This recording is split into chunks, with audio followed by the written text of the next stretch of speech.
6 November 2025 আমি গিয়েছিলাম আমার বন্ধুদের সঙ্গে পুরুলিয়া ঘুরতে। পুরুলিয়াতে আমরা স্টে করেছিলাম ছৌ ভিলাজ বলে একটি রিসর্টে, যে রিসর্টটি অযোধ্যা হিলটপের বাঘমুন্ডিতে অবস্থিত। রিসর্টটি খুব একটা বেশি পুরনো দিনের নয়, মোটামুটি 1 বছর ধরে রিসর্টটি চলছে। রিসর্টের অনবদ্য সার্ভিস আমাদের প্রত্যেকের মন জয় করেছে। এই রিসর্টটির চারিদিকে রয়েছে প্রচুর সবুজ গাছগাছালি এবং তার সঙ্গে আপনি শুনতে পাবেন বিভিন্ন পাখির ডাক। এছাড়া দেখতে পাবেন আমাদের সকলের পরিচিত বোগেনভেলিয়া বা কাগজ ফুলের গাছ এবং অসংখ্য পলাশ ফুলের গাছ। এখন যে অংশটি দেখছেন এটি হলো রিসর্টের লন এরিয়া। চারিদিকে সবুজের হাতছানি তো রয়েছে, তার সঙ্গে কিন্তু মনোরঞ্জন করার জন্য রয়েছে 2টি দোলনা এবং তার পাশেই রয়েছে একটি ছোট্ট জলাশয়, যে জলাশয়ের সামনে দাঁড়িয়ে এই পড়ন্ত বিকেলের রোদটা গায়ে মাখতে বেশ ভালো লাগছিল। আর এই সুন্দর গোল্ডেন আওয়ারটা আমরা প্রত্যেকে যে পরিমাণে এনজয় করেছি, আমার মনে হয় আপনারা প্রত্যেকে গেলেই এই রিসর্টের এই সময়টা সকলেই এনজয় করতে পারবেন। এছাড়া লন এরিয়াতে রয়েছে বারবিকিউ করার সুবিধে।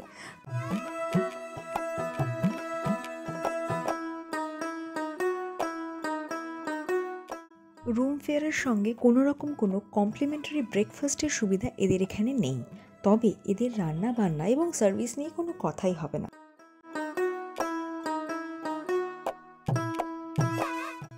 এখানে বারবিকিউ করার জায়গা দেখা যাচ্ছে আর দূরে দেখা যাচ্ছে কটেজগুলো। এই মুহূর্তে ওনাদের কাছে 4টে কটেজ অ্যাভেলেবেল রয়েছে, তবে আন্ডার কনস্ট্রাকশন রয়েছে আরও কিছু কটেজ, যেগুলো বাড়বে সংখ্যায়। ভবিষ্যতে আরও অনেক গেস্টকে একসঙ্গে ওনারা এন্টারটেন করতে পারবেন। তবে একটা জিনিস, এই যে 2 দিন আমরা থেকে এলাম পুরুলিয়াতে, আমাদের এক মুহূর্তের জন্য মনে হয়নি যে আমরা বাড়ির বাইরে আছি। যখন যে প্রয়োজন হয়েছে আমরা ম্যানেজারের সঙ্গে যোগাযোগ করি। ম্যানেজারের নাম বলরামদা, ওনার নাম্বারও আমি স্ক্রিনে দিয়ে দেবো। এগুলো হচ্ছে কটেজ রুম, যেই কটেজ রুমগুলোতে গেস্টরা এসে থাকেন। আমরা যে সময় রুম বুকিং করি সেই সময় সিজন অনুযায়ী ভাড়া ছিল 2500 টাকা পার ডে।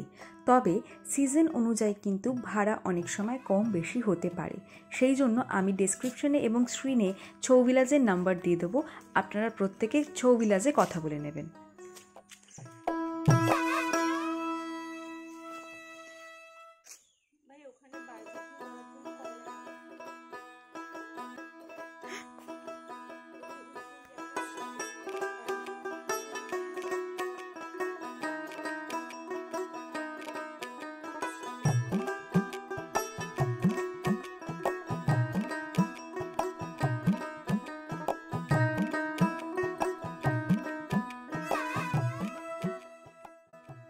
কোলাহলমুক্ত দূষণমুক্ত গ্রাম্য পরিবেশে 2 দিন কাটানোর জন্য কিন্তু আসতেই পারেন ছৌ ভিলাজে।